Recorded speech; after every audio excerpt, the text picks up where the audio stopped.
what is our position about alternative life forms, i.e. aliens? Do Muslims believe in aliens or not?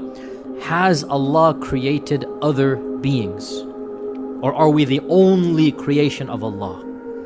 Some scholars, including Ibn Taymiyyah, have opined that Allah Azza wa Jal has created other life forms, and that this goes back to the perfection of Allah being al-Khalaq.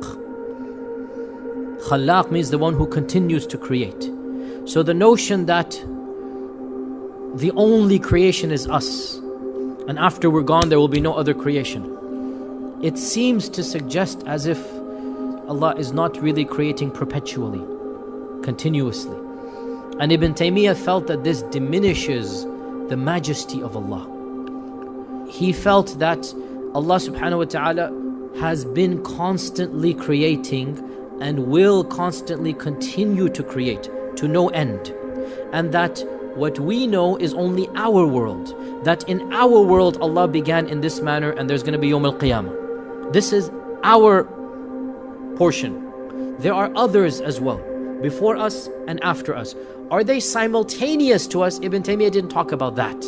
Ibn Taymiyyah is talking about the issue of Allah always creating. But there's no negation of the fact that other worlds could be simultaneous to us, or other creations could be simultaneous to us. And there are many evidences that might possibly suggest this. So please don't misquote me. Don't tweet Yasir Qadi saying there's aliens. I'm saying there is some evidence to suggest that Allah subhanahu wa ta'ala has created other creations. What are some of the evidences? Number one, وَيَخْلُقُ مَا لَا تَعْلَمُونَ. He has created things you will never know, you don't know about. So you will never know, which means this is not something you can see. وَيَخْلُقُ مَا لَا تَعْلَمُونَ. He has created things you don't know about.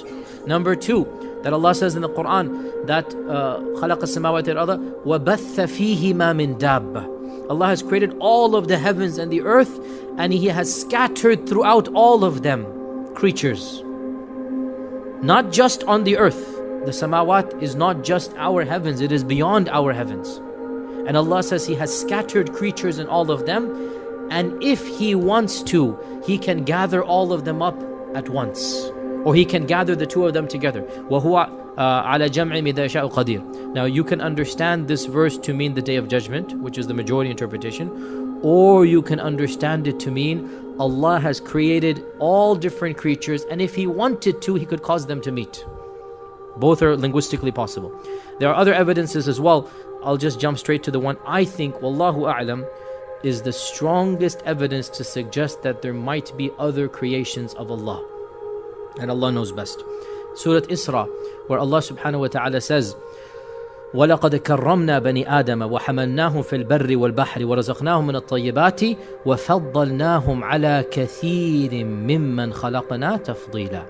We have honored the children of Adam, and we have carried them in the land and in the seas, and we have given them many things, and we have preferred them, humans, over many other things that we have created. Which means we have preferred some over them as well. Do you understand? وَفَضَّلْنَاهُمْ عَلَى كَثِيرٍ. We occupy a high rank according to this verse, but not the highest. Now in the world that we inhabit, who is at the top of the pyramid? I mean in the creation, it's us. Who bow down to us? The angels, the jinn. So then we are at the top in this world of the creation, right? Yet Allah says in Surah Isra that we have honored the children of Adam over many other things we have created.